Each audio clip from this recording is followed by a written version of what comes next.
motivating people beyond money. 100 where we just can't stop. Work is love made visible. Organizations across 9 countries and 4 continents.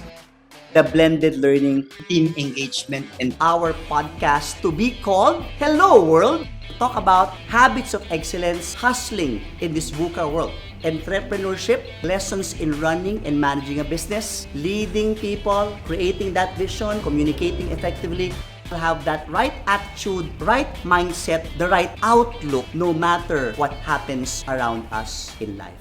Great work.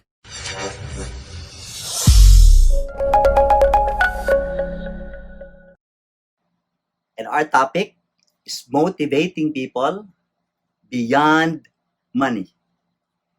Can sound confusing, especially that a lot of us, because of our traditional mindset, we would equate motivation with money.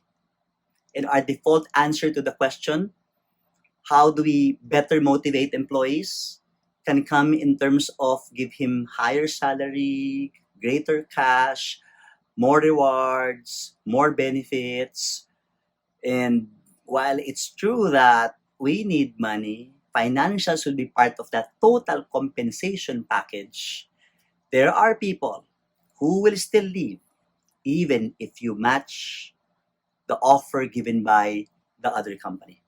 They will still leave even if you offer more than what they're given in the company that they will transfer to. We know that that's reality. This is Louis Banta of LJMB. Thank you for watching my video. To watch more videos like this, click subscribe and hit the bell icon below.